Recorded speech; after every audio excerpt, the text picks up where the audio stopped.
Well, guys, Halloween is over. I always get very bittersweet this time of year, and it's something I have to get used to every single year, and then I look forward to next Halloween. That's okay. We'll have another one soon.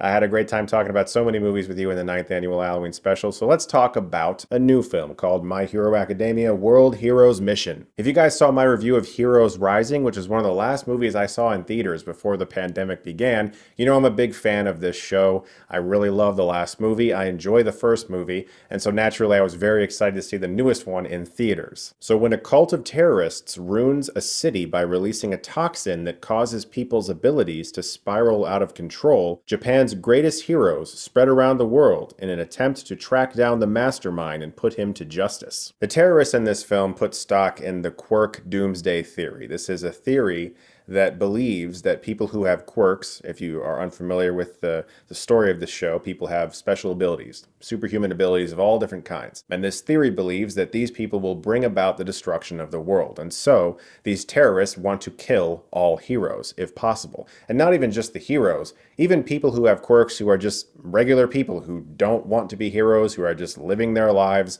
Maybe they can do something special or something unique about them. According to the terrorists, those people gotta go too. It should come as a little surprise to you that I really love this movie, but it actually surprised me how much I did love it because I had heard that it wasn't quite as good as the last one. I don't know if I'm just like off kilter from the vibe right now, but I thought this one was the best of the three, actually. The pacing of it is incredibly fast. The action starts from essentially the first scene and continues into this epic chase through a city involving a jewel heist, where we meet Rhodey Soul, who's one of the best offshoot anime movie characters I've ever seen.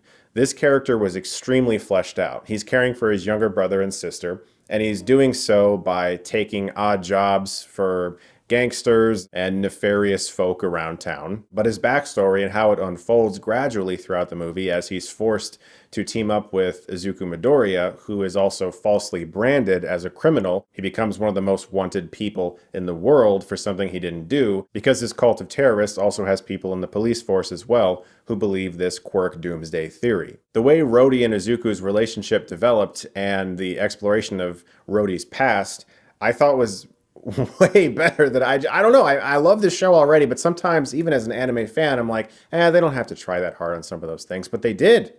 They really, really went hard on the characterization in this one.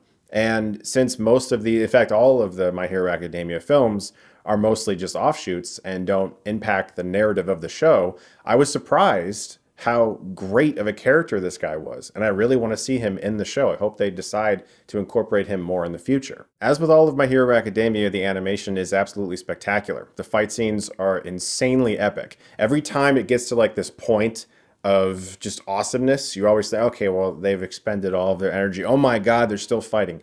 And it gets really bloody towards the end. Like, I won't get into spoilers, but there's a lot of blood in this movie, and like so much blood where you're like, oh, they should be fucking dead with all that blood loss. But it was bloody as fuck towards the end. It was like Demon Slayer level bloody. People are getting cut up left and right and spilling blood all over the place. I'm like, you guys need to fall down and get a blood transfusion or something, like, because you're fucked up. I also really liked the villain this time around, the leader of this cult group of terrorists, because the motivation all made sense. His backstory, why he felt that people with quirks should go, everything made sense. And it also felt kind of weighty and scary.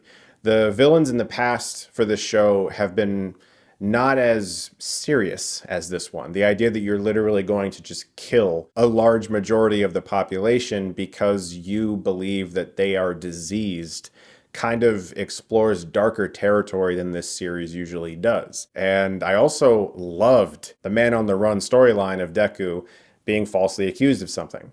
I've never really seen that story structure in My Hero Academia, and I really liked seeing him have to sneak around the cops and the authorities, but also prove his innocence. But strangely, my biggest takeaway from this movie is honestly the pacing. I was blown away from a storytelling perspective how quick everything happens. Granted, it is relying on somewhat of a knowledge of the show, and so there's not as much setup of certain things. So if you've never seen the show, you're going to be lost as fuck. But when it comes to just purely a structure writing standpoint, things happen so fast in this film. and the action constantly propels the story. Now, some people might say, well, that's plot dictating the story and not character. I don't think so. Not when the characters are involved in the action and you get to understand them by watching them make split-second choices. And that happens throughout a large majority of this movie because characters are constantly faced with obstacles and things they have to overcome or choices they have to make, and they have to do it very quickly. And it keeps the audience on their toes. I was just really impressed by how fast this movie moved. According to IMDb, it's like 104 minutes long. It felt more like 70 minutes, maybe. It was so fast. Just like I said with the last film, if you love the show, you're probably going to love the movie. The creators really know what they're doing with this show, and they know how to cater to their fan base, but also to consistently find really exciting things for these characters to do that are also surprisingly emotional in the end. This was a really good year for anime films between this and the Demon Slayer movie. I have one other thing I want to say about anime films in theaters, because I've noticed a trend lately, and I want everyone else to notice it too. I'm tired of being the only one who notices this shit.